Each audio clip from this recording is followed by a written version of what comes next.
நடுக்காட்டின் மையத்தில் ஒரு புதையல் போலிருந்தது அந்த குளம்.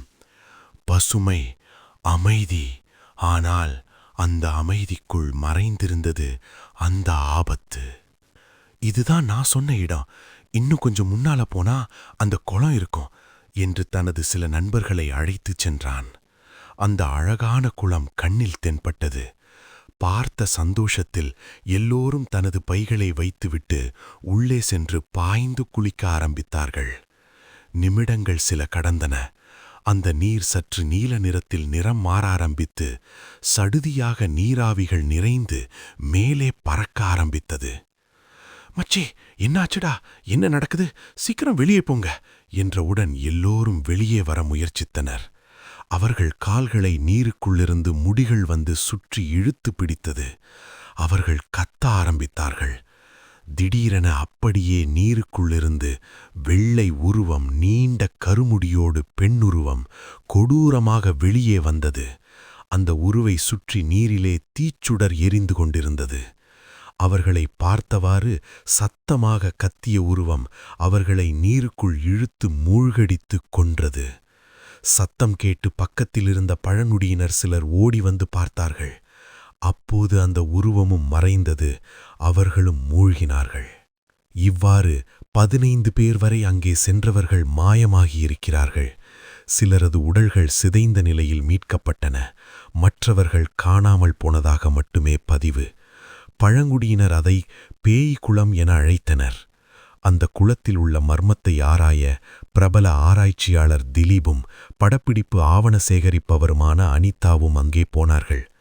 அவர்கள் ஒரு கூடாரத்தை தயார் செய்து தங்கினர். மாலை நேரமானது.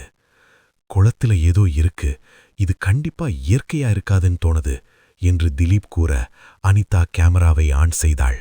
திலீப் மெதுவாக நீரில் இறங்கினான். அடுத்த சில நிமிடங்களில் வெள்ளை உருவம், நீண்ட கருமுடியோடு பெண்ணுருவம் கொடூரமாக வெளியே வர அவனுடைய கால்களை முடிகள் சுற்றி கொண்டன. அனிதா என்று கத்தினான்.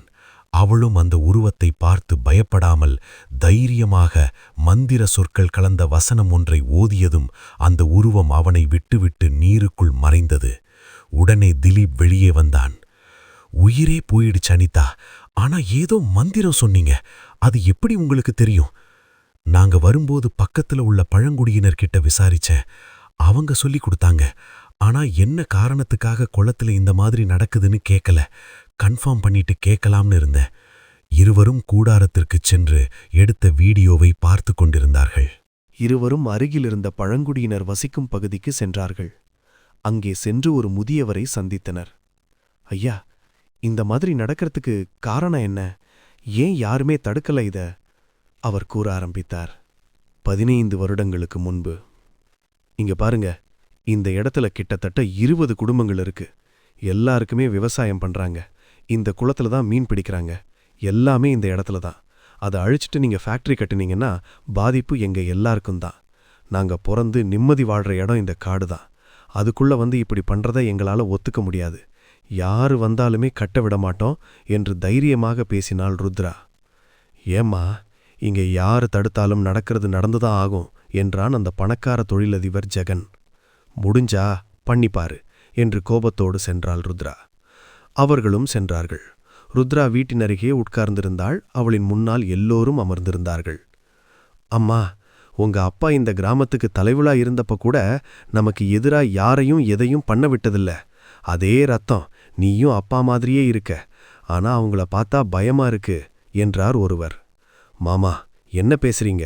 யாரா இருந்துட்டு போகட்டும், எது நடந்தாலும் என்ன மீறி நடக்காது, பயப்படாம இருங்க என்றாள். மறுநாள் மாலை வேளையில் கற்கள் ஏற்றி சில லாரிகள் வந்தன. அதை யாரோ பார்த்துவிட்டு ருத்ராவிடம் சொன்னார்கள். அவளும் வேகமாக வந்தாள். டேய், மரியாதையா திரும்பி போயிடுங்க இல்லா என்றவுடன், என்னடி பொம்பளன்னு பார்க்கறில்ல என்றான் டிரைவர் ஒருவன். உடனே அவனை பாய்ந்து தாக்க ஆரம்பித்தார். வந்த அனைவரையும் அடித்து விரட்டினாள். மறுநாள் இரவு எல்லோரும் தூங்கிய பிறகு ஜெகனி நாட்கள் ருத்ரா வீட்டை சுற்றி வளைத்தார்கள். மெதுவாக உள்ளே நுழைந்தார்கள். சத்தம் கேட்டு திடுக்கிட்டு எழுந்து அடுத்த நொடி அவளின் தலையில் பலமாக கட்டையால் அடித்தான் ஒருவன். அப்படியே மயங்கியவளை தூக்கிச் சென்று அந்த குளத்தின் அருகே வைத்து அடித்து துன்புறுத்தி காலில் கல்லை கட்டி குளத்தில் தள்ளினார்கள். அவளும் மூச்சு முட்டி இறந்து போனாள். மறுநாள் ருத்ராவை தேடினார்கள். அவள் எங்கே போனால் என்ன ஆனாள் என்று தெரியவில்லை. சில தினங்களில் ஃபேக்டரி கட்டுவதற்காக பொருட்கள் லாரியில் வந்தன. அந்த குளத்திலிருந்து வெளிவந்த ஆவி யாரையும் அங்கே நிற்கவிடவில்லை, எதையும் கட்டவும் முடியவில்லை. இதனால் அந்த இடத்தை கைவிட்டனர். அதிலிருந்து வெளியாட்கள் யாரு வந்து குளத்தில் இறங்கினால் மரணம்தான். இப்படியே இருந்தா இதுக்கு என்னதான் வழி என்று கேட்டாள் அனிதா. ருத்ரா உடலை எடுத்து முறைப்படி அடக்கம் செய்தா இனி இது மாதிரி சம்பவங்கள் நடக்காது. அப்புறம் அவளை முறைப்படி அடக்கும் வரைக்கும் அவள் உடல்ல எந்த மாற்றமும் இருக்காது, இறந்தது போன்றே இருப்பாள் என்றார். அது எப்படி ஐயா? உள்ள இறங்கினால்தான் உசுரோட வர முடியாதே என்றான் திலீப். உண்மைதான். ஆனால் யாரு ருத்ராட்ட மாட்டி உயிரோட தப்பிச்சாங்களோ அவங்க திரும்ப குளத்துக்கு போனா அவங்களுக்கு எதுவுமே நடக்காது. அவங்களால மட்டும்தான் முடியும் என்றார். அப்படி யாரையா தப்பிச்சது என்று கேட்டான். நீங்க தான் தம்பி. ஆமால்ல என்று மறுநாள் சில வாகனங்களை வரவைத்து திலீப் குளத்துக்குள் இறங்கி ருத்ரா உடலை வெளியே எடுத்தான். அதன் பிறகு கொல்லப்பட்ட இறந்த உடல்கள் குளத்தில் மிதக்க ஆரம்பித்தன. அனைத்து உடல்களையும் மீட்டனர். அதன் பிறகு அந்த இடம் வழமைக்கு திரும்பியது. இதை வைத்து திலீப்பும் அனிதாவும் ஆவணப்படம் ஒன்றை வெளியிட்டனர், ருத்ரா என்ற பெயரில். இந்த கதை உங்களுக்கு பிடித்திருந்தால் எங்கள் சேனலை மறக்காமல் சப்ஸ்கிரைப் பண்ணுங்க, வீடியோக்கு ஒரு லைக் போடுங்க,